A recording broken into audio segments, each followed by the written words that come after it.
সেই মানুষ প্রকৃত অর্থে সুখী মানুষ, ধনী মানুষ, একই সাথে আল্লাহর প্রিয় মানুষ, ভালো মুসলমান, যে প্রত্যেকটা অবস্থাকে সে ওয়েলকাম করে, আলহামদুলিল্লাহ বলে। দুনিয়াতে সবকিছু যদি মনমতো হয় তাহলে এটা তো জান্নাত হয়ে যাবে। সবকিছু মনমতো হবে না। অনেকে দেখবেন অমুকে আমার সাথে এটা কিভাবে করলো, কিভাবে এটা বলতে পারলো, এই কথাটা সে কেমনে বলতে পারলো, আমি মেলাতে পারতেছি না। আমি কেন, এটা আশ্চর্যের কি আছে? চামড়ার ঠোঁট দিয়ে সবই বলা যায়, বলছে, বোঝেন, এটা তো আমি আশা করি না। তা আপনি যা আশা করবেন সব মন মতোই যদি হয় তাহলে তো জান্নাত হয়ে যাবে। আপনার আশার বিপরীত কিছু হবে দেখেই তো দুনিয়া। না না, সে কিভাবে এটা আমারে বলতে পারলো, আমার মাথায় ধরতেছে না, কেমনে এটা বলতে পারলো। আরে কেমনে বলতে পারলো, আমি তো বলতে পারবো আপনাকে, কোনো ব্যাপার না তো।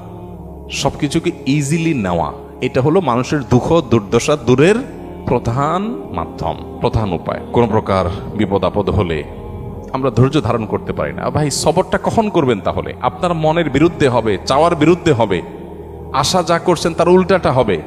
আপনার সাথে পড়ালেখা করে অনেক ভালো আছে, আপনি সেটা থাকবেন না, এখানে তো সবর, এখানে তো সবরের প্রশ্ন আসবে। সবরটা কোথায় করবেন তাহলে? সবই যদি মনমতো হয়। বহু মানুষ আছে যে দুনিয়াতে তাদের সবকিছু চাই, সবকিছু চাই, বাস, আর অন্যের সাথে কম্পেয়ার করা এবং অন্যের কাছে আশা করা। সকল অশান্তির দুইটা মূল আছে, আরেকজনের সাথে নিজেকে তুলনা করা, আরেকটা হলো আরেকজনের কাছে কি করা, আশা করা। মানুষকে চাইতে বেশি আশা করা উচিত না। স্বামী হোক, স্ত্রী হোক, ননদ হোক, দেবর হোক, শ্বশুর হোক, শ্বশুর বাড়ি হোক, এমনকি বন্ধু বান্ধব হোক।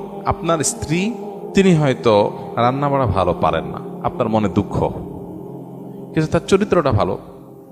আরেকজনের বউ রান্নাটা মাশাআল্লাহ একের, কিন্তু চরিত্রটা 2 নম্বর। আপনার বউয়ের চরিত্রটাও ভালো, রান্নাটাও ভালো, হয়তো চেহারা ছবি ভালো না।